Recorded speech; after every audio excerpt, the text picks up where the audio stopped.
হাসান ফারুককে চিঠি দিয়ে বিস্তারিত জানানোর চেষ্টা করা হয়েছিল 22 বছর আগে রোকেয়া জাহান নামে এক মহিলাকে বিয়ে এবং মুমূর্ষু অবস্থায় হসপিটালে সেই মহিলার এক মেয়ের জন্মদান।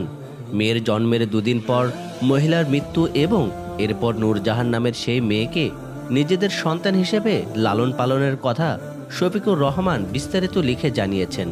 হাসান ফারুকের কোনো ফোন নম্বর শফিকুর রহমানের কাছে ছিল না, শুধু তার বাড়ির ঠিকানা ছিল। এই জন্যই চিঠি দিতে হয়েছে। চিঠিতে শফিকুর রহমান নিজের ফোন নাম্বারও দিয়ে দিয়েছিলেন। চিঠি হাসান ফারুকের হাতে পড়েনি, পড়েছে তার মেয়ের হাতে। হাসান ফারুকের মেয়ে জেরিন ফোন করে শফিকুর রহমানকে বাসায় আসতে বলেছে। শফিকুর রহমান নূরজাহানকে নিয়ে জেরিনদের ড্রয়িং রুমে বসে আছেন।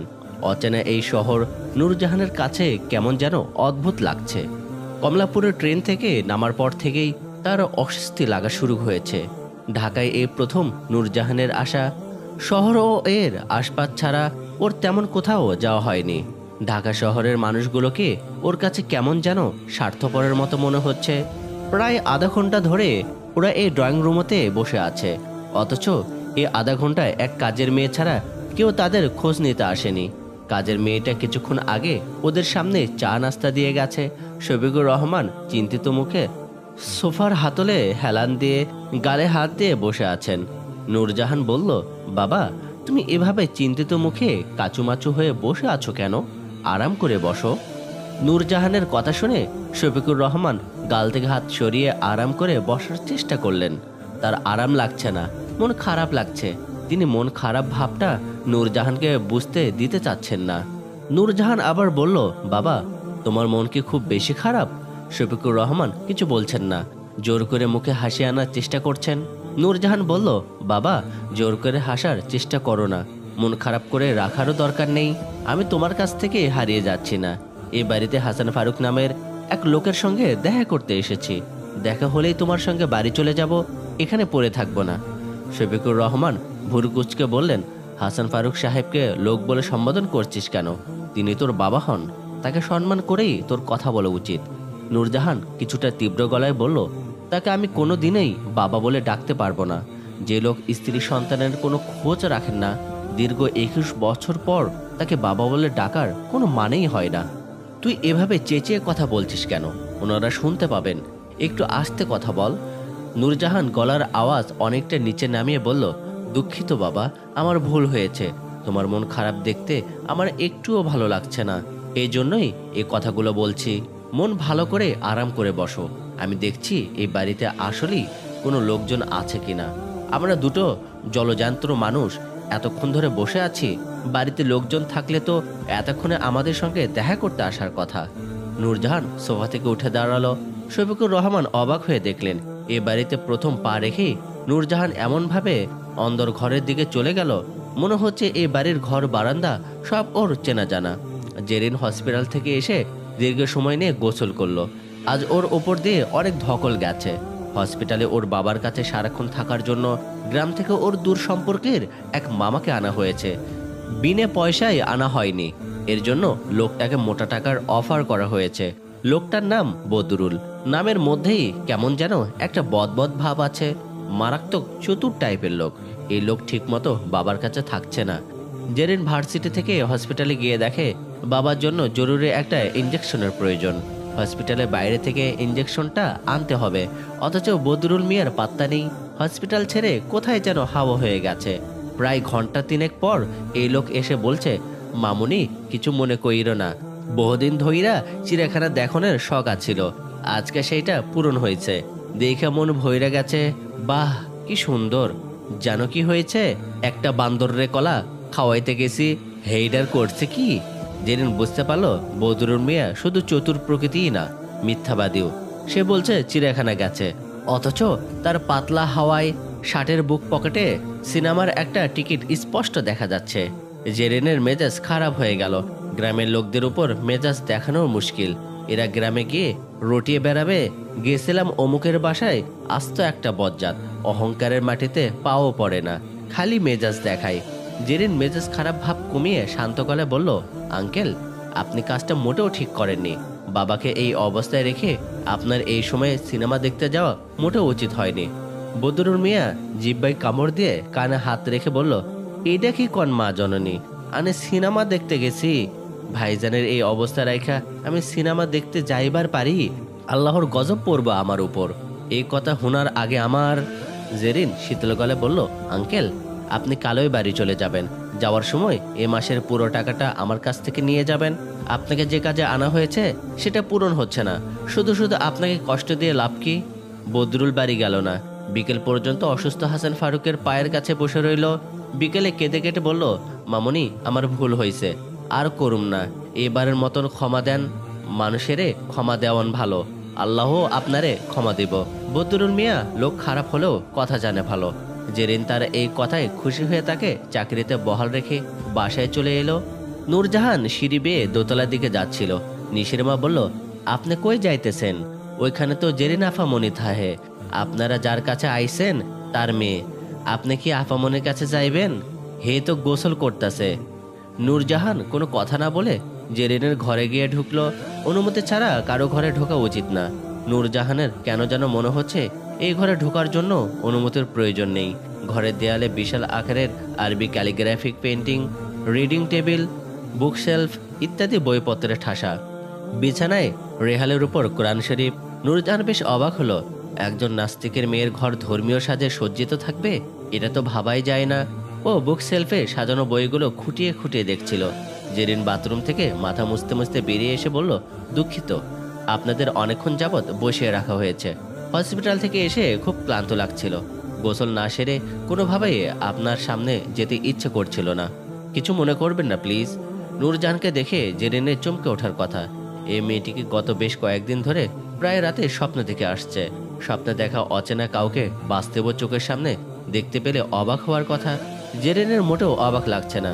ওর মনে হচ্ছে সামনে দাঁড়িয়ে থাকে এই মেয়েটি ওর অনেক দিনের চেনা, যেন একসঙ্গে দুজন খেলতে খেলতে বড় হয়েছে। নূরজাহান বই থেকে মুখ তুলে পেছনে ফিরে জেরিনের দিকে তাকিয়ে খুবই সহজ গলায় বলল, না কিছু মনে করেনি। মনে করার কি আছে? হসপিটালে কাকে দেখতে গিয়েছিলেন? জেরিন বলল, ও আপনাদের তো বলা হয়নি, বাবাকে দুদিন হলো হসপিটালে অ্যাডমিট করা হয়েছে। ওনার ব্রেন স্ট্রোক করেছে, অবস্থা বেশি ভালো না, এখন নিবিড় পর্যবেক্ষণে আছে। বাবা সম্পর্কে একটা মানুষ ব্রেন স্ট্রোক করে হসপিটালে পড়ে আছে। এত গুরুত্বপূর্ণ একটা খবর শুনেও নূরজাহানের মধ্যে কোনো ভাবান্তর লক্ষ্য করা গেল না, যেন কিছুই হয়নি এমন ভাব করে বলল, ও। জেরিন মাথা মোছা শেষ করে টয়লেটের চুলে জড়িয়ে বলল, আপনি দাঁড়িয়ে কেন, বসুন না। দুপুরের খাওয়া নিশ্চয়ই এখনো হয়নি, আমিও এখনো খাইনি, একসঙ্গে খাওয়া দাওয়া করা যাবে। জেরিন মেয়েটাকে নূরজাহানের মন্দ লাগছে না। গত 2 দিন আগে ফোনে এই মেয়ের সঙ্গে কথা হয়েছে, তখনই মনে হয়েছে মেয়েটা খুব মিশুক।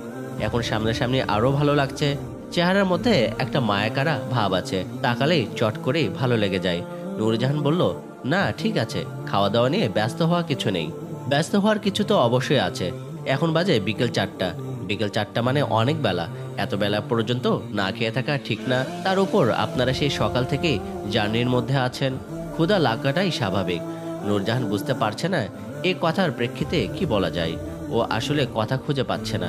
আসলে ক্ষুধা পেয়েছে, কিন্তু প্রথম পরিচয়ে কারোর সঙ্গে ক্ষুধা বিষয়ে কথাবার্তা বলা যায় না। ও বলল, আপনি কখনো গিয়েছিলেন? ময়মনসিংহ শহরটা কিন্তু খুব সুন্দর। জেরিন এই কথার কোনো জবাব দিল না। ও লক্ষ্য করলো দুজন দুজনকে শুরু থেকেই আপনি আপনি করে সম্বোধন করা যাচ্ছে। তুমি বা তুই ডাকের মধ্যে একটা আন্তরিকতা আছে, আপনি শব্দের মধ্যে এটা নেই। আপনি করে সম্বোধন করলে কাছের মানুষও পরপর মনে হয় অনেক দূরতম সম্পর্কের কোনো মানুষ। ওর সামনে খাটের উপর পা তুলে বসা এই মেয়ে মোটেও দূরতম সম্পর্কের কোন মানুষ নয়। ওদের দুজনের মধ্যে রয়েছে রক্তের গভীর সম্পর্ক। এই মেয়েটিকে আপনি সম্বোধন করে দূরে ঠেলে দেওয়ার কোনো ইচ্ছে জেরিনের নেই। জেরিন বলল, তখন থেকেই আমরা আপনি আপনি করছি। এটা কি ঠিক করছি? আমার তো মনে হচ্ছে ভুল করছি। তোমার কি মনে হয়? কি এই যে আপনি করে বলাটা আমারও ভুল মনে হচ্ছে। নূরজাহানের কথা শুনে জেরিন হেসে ফেলল। ওর খুব ভালো লাগছে। ওর কাছে মনে হচ্ছে ওর এমন একটা বোন আছে, এটা আরও আগে থেকেই জানা উচিত ছিল, আরও অনেক আগেই ওদের দেখা হওয়া উচিত ছিল। জেরিন বলল, এখন তাহলে কি করা যায়? নূরজাহান হেসে বলল, কি আর করা যাবে, তুই তুকারি দিয়ে শুরু করা যাক। হা হা হা, না তুই তুকারি আমাকে দিয়ে সম্ভব হবে না ভাই। আমি বরং তোমাকে তুমি করেই বলি, কি বলো? বলতে পারো, তবে আমার মনে হয় বয়সে আমরা দুজনেই সমান হব। একই বয়সীদের মধ্যে তুই জিনিসটা চলতে দেওয়া যেতে পারে। জেরিন বলল, তুমি না হয় তুই করেই বলো, তবে আমার একটু সময় লাগবে, এত তাড়াতাড়ি আমাকে দিয়ে হবে না। হাসান ফারুকের প্রতি নূরজাহানের এখনো চরম ঘৃণা কাজ করছে, কিন্তু জেরিনকে ওর খুবই আন্তরিক মনে হচ্ছে। শহরের লোকদের প্রতি নূরজাহানের যে নেতিবাচক মনোভাব কাজ করছিল সেটা আর এই মুহূর্তে অনুভব হচ্ছে না। নূরজাহান জেরিনের রুমের চারপাশে তাকিয়ে বলল, একটা বিষয় অবাক না হয়ে পারছে না। তোমার বাবা সম্পর্কে আমি যা শুনেছি, তোমাকে তো দেখছি পুরোটাই এর বিপরীত। জেরিন লক্ষ্য করলো ওর বাবাকে নূরজাহান নিজের বাবা বলে সম্বোধন করতে চাচ্ছে না। কেন চাচ্ছে না? এটার অনেকগুলো কারণ নিশ্চয় আছে। জেরিন এই মুহূর্তে এগুলোর ভিতর দিয়ে যেতে চাচ্ছে না। এই বিষয়ে কথা বলতে নিশ্চয়ই নূরজাহানের মন খারাপ হয়ে যাবে। জেরিন চাচ্ছে না ওর সামনে বসা রূপবতী এই মেয়েটার মন খারাপ করিয়ে দিতে। ও বলল, তুমি কি বলতে চাচ্ছ আমি বুঝতে পেরেছি। ঘরভর্তি ইসলামী বইগুলোর কথাই তো বলছো। আমি আমার জীবনটাকে ধীরে ধীরে পরিবর্তন করার চেষ্টা করছি। নূরজাহান বেশ আনন্দিত গলে বলল, তাই নাকি? মাশাআল্লাহ, এটা তো অনেক খুশির সংবাদ। তোমার বাবা নিশ্চয়ই এ ব্যাপারে সবকিছু জানেন। তিনি বাধা দেননি? বাবা কি শুধু আমাকেই বাধা দিয়েছেন? যিনি আমার এই পরিবর্তনের মূল অনুপ্রেরণা, বাবা তাকে জেল পর্যন্ত খাটিয়েছেন। নূরজাহানের হঠাৎ জামিলের কথা মনে পড়ল। কিছুদিন আগে জামিলকেও কেউ একজন অন্যায়ভাবে ফাঁসিয়ে দিয়েছিল। বেচারাকে দুদিন থানায়ও পড়ে থাকতে হয়েছিল। কে বা কারা ফাঁসিয়ে দিয়েছিল এ বিষয়ে বিস্তারিত নূরজাহানের পক্ষে জানা সম্ভব হয়নি। যার সঙ্গে কিছুদিন পর বিয়ে হতে যাচ্ছে তার ব্যাপারে খুঁটিয়ে খুঁটিয়ে নিজে থেকে জানতে চাওয়াটাও ওর কাছে লজ্জার মনে হয়েছে। ও শুধু জামিলের জন্য আল্লাহর দরবারে কান্নাকাটি করে দোয়া করেছিল। নূরজাহান অবাক হয়ে বলল, বলো কি? ধর্মীয় চালচলনে যিনি তোমাকে উৎসাহ জুগিয়েছেন তাকে তোমার বাবা এইভাবে কষ্ট দিয়েছেন? উনি তোমার কি হন? তোমার কোনো আত্মীয়? জেরিন কিছুক্ষণ নীরব থেকে লজ্জিত গলায় বলল, কিছু হন না, আবার অনেক কিছু। তোমাকে সব খুলে বলছি, তার আগে খাওয়াটা সেরে নিই। আমার কিন্তু অনেক ক্ষুধা পেয়েছে। তাছাড়া শফিকুর রহমান সাহেব নিচতলায় একা একা বসে আছেন, তিনি কি ভাববেন কে জানে। চলো নিচে যাওয়া যাক। জেরিনের সঙ্গে কথা বলতে বলতে নূরজাহান ওর বাবার কথা ভুলেই গিয়েছিল। বাবা নিশ্চয় একলা বসে থেকে থেকে অস্থির হয়ে পড়েছেন। নূরজাহান জেরিনের সঙ্গে নিচে নেমে এলো। শফিকুর রহমান তখন মন খারাপ করে বসে আছেন। তিনি মন খারাপ ভাবটাকে কিছুতেই কমাতে পারছেন না। জেরিন বলল, আঙ্কেল মাফ করবেন, আপনাকে অনেকক্ষণ অপেক্ষা করতে হয়েছে। শফিকুর রহমান কাষ্ঠ হাসি হেসে বললেন, না ঠিক আছে। তুমি কি হাসান ফারুক সাহেবের মেয়ে? জি, আমার নামই জেরিন। আমার সঙ্গে আপনার ফোনে কথা হয়েছিল। তোমার বাবা কোথায় মা? তাকে ডাকো, আমি বেশিক্ষণ দেরি করব না। ওনার সঙ্গে কথা বলে রাতের ট্রেনেই চলে যাব। জেরিন আবদারের সুরে বলল, রাতের ট্রেনে চলে যাবেন মানে? আপনাকে আমি যেতে দিলে তো? তাছাড়া বাবা হসপিটালে আছেন, তাকে না দেখে চলে যাবেন কিভাবে? শফিকুর রহমান কিছুটা অবাক হয়ে বললেন, তোমার বাবা হসপিটালে? কি হয়েছে ওনার? কই, আমাকে কিছু জানাওনি তো। বাবা হঠাৎ স্ট্রোক করেছে। বাবাকে নিয়ে হসপিটালে দৌড়াদৌড়ি করতে গিয়ে দুদিন খুব ব্যস্ত ছিলাম, তাই জানানো হয়নি। টেবিলে খাবার দেওয়া হয়েছে, চলুন আগে খাওয়া দাওয়া করে নিই। সন্ধ্যার দিকে আমরা সবাই বাবাকে দেখতে যাব ইনশাআল্লাহ। শফিকুর রহমান খুব ক্লান্ত বোধ করছেন। ট্রেনে প্রায় পুরোটা সময় ঘুমিয়ে কাটিয়েছিলেন। ঘুমের কারণে জোহরের নামাজ পড়া হয়নি। তিনি বললেন, তোমরা খাওয়া শুরু করো, আমাকে বাথরুমটা দেখিয়ে দাও। উজু করে ফ্রেশ হয়ে আগে আমি নামাজটা পড়ে নিই। স্কয়ার হসপিটালের 307 নম্বর কেবিনে হাসান ফারুককে রাখা হয়েছে। তিনি সবকিছু দেখতে ও শুনতে পাচ্ছেন, কিন্তু কোনো কথা বলা বা নড়াচড়া করতে পারছেন না। ডাক্তার বলেছেন এ অবস্থা বেশি দিন থাকবে না। দ্বিতীয়বার স্ট্রোক করায় এই সমস্যা হয়েছে। চিকিৎসা চলছে, টেনশনের কিছু নেই। কিছুদিন গেলেই অবস্থা স্বাভাবিক হয়ে যাবে। শফিকুর রহমান ও নূরজাহান 307 নম্বর কেবিনের দরজার বাইরে দর্শনার্থীদের চেহারে বসে আছে। জেরিন ডাক্তার সাহেবের সঙ্গে কথা বলে এসে তাদের বাইরে বসে থাকতে দেখে বলল, আঙ্কেল আপনারা ভেতরে আসুন, বাইরে কেন বসে আছেন? শফিকুর রহমান বললেন, আমরা তোমার জন্য অপেক্ষা করছিলাম মা, চলো ভেতরে যাওয়া যাক। নূরজাহান বলল, ভেতরে যাওয়ার আর কি দরকার? শফিক সাহেব অবাক হয়ে বললেন, মানে কি? কেন যেতে চাচ্ছিস না? না মানে আমরা তো কাচের জানালা দিয়ে বাইরে থেকে ওনাকে দেখতেই পেলাম। উনি যেহেতু কথা বলতে পারছেন না, শুধু শুধু ভেতরে গিয়ে ঝামেলা করার কি দরকার? শফিকুর রহমান নূরজাহানকে বললেন, তবু তিনি তোর বাবা, এতদিন পর তোর বাবাকে দেখতে পারছিস, উনি কথা বলতে না পারলেও শুনতে তো পারবেন। জেরিন শান্ত গলায় বলল, থাক আঙ্কেল, ওর যখন যেতে ইচ্ছে করছে না সমস্যা নেই, আপনারা এখানেই বসুন, আমি বরং দেখে আসছি বাবার কিছু লাগবে কিনা। বদরুল মিয়া হাসান ফারুকের পায়ের কাছে টুলটাতে বসে আছে, তার চোখে ঘুমে টুলটুল, একটু পরপর ঝিমুচ্ছে। জেরিনকে দেখে সে উঠে দাঁড়ালো। জেরিন বলল, মামা, বাবার এখন কি অবস্থা? স্যুপটা খাইয়েছিলেন? বদরুল মিয়া ঢুলুটুলু চোখ কসলাতে কসলাতে বলল, মামুনি, খাওয়াইছি। আপনার তো দেখি সন্ধ্যাবেলাতেই ঘুমে চোখ লাল হয়ে আছে। চাটা কিছু খাননি? না মামুনি, খাওয়ার আর সময় পাইলাম কই। তুমি বাসায় যাওয়ানোর পর থেকেই তো আমি ভাইজানের কাছে বহা, চা খামু কেমনে? জেরিন বলল, যান, আপনি বাইরে থেকে চা খেয়ে আসুন, আমি ততক্ষণে ভেজা কাপড় দিয়ে বাবার শরীরটা মুছে দেই। নূরজাহান কেবিনের বাইরে বসে আছে, তার ইতস্তত লাগছে। কেবিনের ভেতরে গিয়ে হাসান ফারুক নামক লোকটাকে দেখে আসায় বোধ হয় উচিত ছিল। জেরিন হয়তো বিষয়টা মনক্ষুণ্ণ হতে পারে।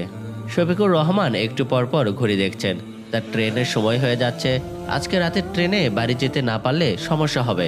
কালকে আবার বিকেল 3টায় ট্রেন। যে কাজে আসা হয়েছিল তার কিছুই হলো না। হাসান ফারুক সাহেবের সঙ্গে কথা বলে তার মেয়ে নূরজাহানকে তার হাতে তুলে দিয়ে যাওয়া দরকার। হাসান ফারুক কোনো কথা বলতে পারছেন না। কি করে কি হবে শফিকুর রহমান কিছুই বুঝে উঠতে পারছেন না। নূরজাহান বলল, বাবা, তুমি এত ঘন ঘন ঘড়ি দেখছো কেন? ট্রেন তো রাত 11টায়, এখন বাজে মাত্র 7টা, এখনো 4 ঘন্টা বাকি। শফিকুর রহমান কিছু বলছেন না, তিনি উঠে দাঁড়ালেন। হাসান ফারুক সাহেবকে আরেকবার দেখে আসা দরকার, তার এখন কি অবস্থা কে জানে। নূরজাহান বলল, বাবা দাঁড়ালে কেন? বাইরে যাবে? চল বাইরে থেকে একটু ঘুরে আসি, হসপিটালে দম বন্ধ হয়ে আসছে আমার। শফিকুর রহমান মাথা নেড়ে বললেন, না, বাইরে যাব না, একটু দেখে আসি হাসান ফারুক সাহেবের অবস্থা এখন কেমন। নূরজাহান এক মুহূর্ত কি যেন ভাবলো, তারপর বলল, দাঁড়াও বাবা, আমিও যাব তোমার সঙ্গে। ভদ্রলোকের সঙ্গে দেখা করে আসা উচিত, দেখতে না যাওয়াটা খারাপ দেখায়। শফিকুর রহমান কিছু বলতে গিয়েও বললেন না। নূরজাহানকে নিয়ে কেবিনে ঢুকে গেলেন। জেরিন বাবার বেডের পাশে বসে কি একটা বই পড়ছে। হাসান ফারুক সম্ভবত ঘুমাচ্ছেন। জেরিন শফিকুর রহমানকে দেখে দাঁড়িয়ে গিয়ে বলল, আঙ্কেল বসুন, বাবা ঘুমাচ্ছেন, ডাক্তার ঘুমের ইঞ্জেকশন পুশ করে গেছে। শফিকুর রহমান দাঁড়িয়ে রইলেন। কিছু সময় বেডের সামনে দাঁড়িয়ে থেকে মন খারাপ করে কেবিন থেকে বেরিয়ে এলেন। নূরজাহান বেরোলো না, এক পাশে দাঁড়িয়ে রইল। এক পলক তাকালো হাসান ফারুকের দিকে। এই প্রথম সে তার জন্মদাতাকে দেখছে। জীবনের প্রথমবার দেখলেও এই লোকটার জন্য কোনো মায়া মমতা বা শ্রদ্ধাবোধ কাজ করছে না নূরজাহানের। হসপিটালের ভিআইপি কেবিনের বেডে শোয়া এই লোকটা সম্পত্তির লোভে প্রতারণা করে বিয়ে করেছিল ওর মাকে। লোকটাকে আপদদৃষ্টিতে ভদ্র মনে হলেও ভেতরটা ভদ্র না, অধর্মের অন্ধকারে ছেয়ে আছে পুরো অন্তর। পৃথিবীর কোনো সন্তান তার জন্মদাতা সম্পর্কে ঘৃণাভাব পোষণ করে কিনা নূরজাহানের জানা নেই, কিন্তু সে এই লোকটাকে ঘৃণা না করে পারছে না। দ্বিতীয়বার আর তাকাতেও ইচ্ছে করছে না এই লোকটার দিকে। নূরজাহান ভুরু কুঁচকে দৃষ্টি ফিরিয়ে নিল। বিষয়টা জেরিনের চোখ এড়ালো না। নিজের জন্মদাতাকে জীবনে এই প্রথমবার দেখেও যখন কোনো সন্তান ঘৃণায় তার দৃষ্টি ফিরিয়ে নেয়, তখন আর বোঝার বাকি থাকে না যে এই সন্তানের মনে কষ্টের কতটা ঝড় বইছে। জেরিন নূরজাহানের দিকে এগিয়ে গেল, ওর পিঠে আলতো ছোঁয়া দিয়ে বলল, আমি তো কষ্টটা বুঝতে পারছি বোন। জগতের এমন অনেক কষ্ট আছে, মনে রাখার চেয়ে ভুলে যাওয়াই মঙ্গলজনক। ভালো থাকার জন্য এর চেয়ে ভালো উপায় আর নেই। জেরিনের মুখে বোন ডাক শুনে নূরজাহানের মন অনেকখানি ভালো হয়ে গেল। প্রস্ফুটিত পদ্মসম এই মেয়েটির জন্য নূরজাহানের মনের কোথায় যেন এরই মধ্যে জায়গা হয়ে গেছে। নূরজাহান মৃদু হেসে বলল, ওসব কথা এখন থাক, তোমার কথা বলো, কি বই পড়ছিলে এতক্ষণ? জেরিন নিজের হাতে থাকা বইটার দিকে তাকিয়ে বলল, একটা ধর্মীয় বই, আহকামুন নিসা। আমি অনেক কিছুই শিখতে পারছি এই বইটা থেকে। জেরিনের কথা শুনে নূরজাহান খুশি হয়ে বলল, দারুণ, ভালো কথা। তোমার পরিবর্তনের পেছনের কাহিনীটা কিন্তু বললে না। কে সেই মানুষ যার অনুপ্রেরণায় তুমি এভাবে দিন দিন বদলে যাচ্ছ? হসপিটালের এই ভিআইপি কেবিনটা বিশাল আকারের, অনেকটা গুলশান বা বাড়িধারার কোনো বাড়ির ড্রয়িং রুমের মতো। রুমের এক কোণায় দুজনের বসার মতো ছোপাও রয়েছে। নূরজাহান ও জেরিন সোফায় বসে রোগীর অসুবিধা না হয় মতো করে নিচু গলায় কথা বলছিল। নূরজাহানের প্রশ্ন শুনে জেরিন নিজেকে কিছুটা গুছিয়ে নেওয়ার চেষ্টা করলো। সে তখন তার প্রিয় মানুষটির সম্পর্কে বলতে যাচ্ছে। জামিল সম্পর্কে তো আর হুটহাট করে কিছু বলা যায় না। প্রিয় মানুষটি সবকিছু খুঁটিয়ে খুঁটিয়ে বলার মধ্যেও এক ধরনের আনন্দ আছে। জেরিন বলল, তোমাকে তো অবশ্যই শোনাবো ওর কথা।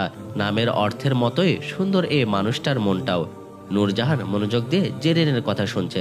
জেরিন বলতে লাগলো, জানো, বাবা যখন ওকে অযথায় জেল পুলিশের হয়রানি করলো, আমি তো ভেবেছিলাম ও এবং ওর ভার্সিটির বন্ধুরা মিলে বাবার কোনো ক্ষতি করতে চাইবে, কিন্তু না, ও এর কোনো কিছুই মনে রাখেনি, উল্টো আমাকে হেদায়েতের শুভকামনা জানিয়েছে। জেরিনের কথা শুনে নূরজাহানের মনে কিছুটা খটকা লাগছে। বারবার কেন যেন জামেলের কথা মনে পড়ছে। জামেলের সঙ্গে থানা পুলিশের বিষয়টা যা যা ঘটেছিল, জেরিনের পছন্দের মানুষটির সঙ্গেও এই ঘটনার অনেকটাই মিলে যাচ্ছে। জেরিন কি তাহলে জামেলের কথাই বলছে? না, মনে হয়। কি করে হয়? সুন্দর মনের মানুষ ঢাকা শহরে একজনে আছে নাকি? নিশ্চয়ই জেরিন অন্য কারো কথা বলছে। জামিলের কথা হঠাৎ খুব মনে পড়ছে নূরজাহানের। নূরজাহান যে ঢাকায় আছে, জামিল নিশ্চয়ই এর কিছুই জানে না। জামিলের সঙ্গে দেখা হলে দারুণ হতো, দেখা করে চমকে দেওয়া যেত।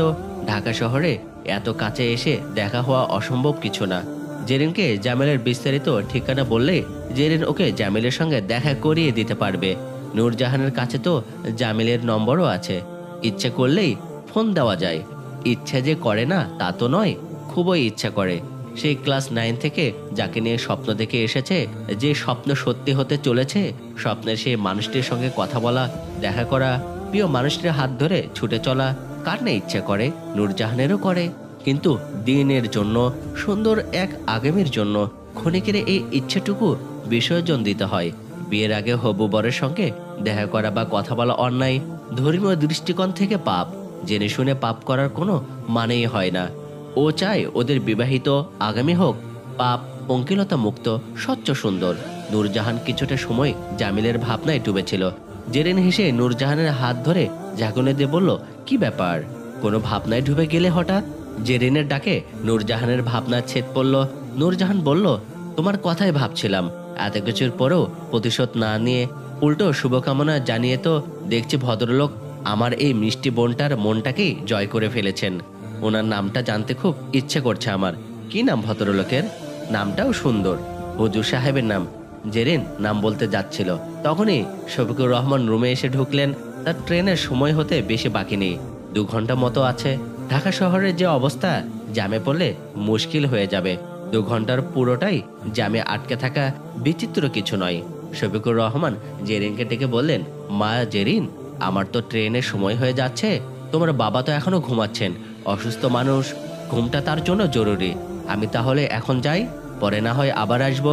জেরিন প্রথমে নূরজাহানের দিকে, এরপর শফিকুর রহমানের দিকে তাকিয়ে বললেন, আঙ্কেল, আজ না গেলেই কি নয়? আজ রাতটা থেকে বাবার অবস্থা দেখে যেতে পারতেন। শফিকুর রহমান বললেন, মা, ময়মনসিংহে আমার অনেক কাজ পড়ে আছে, যাওয়াটাই খুব প্রয়োজন। তাছাড়া আমার স্ত্রী বাড়িতে একা, পর্দাসীন মানুষ, একা থাকা ঠিক না। কখন কি প্রয়োজন হয়।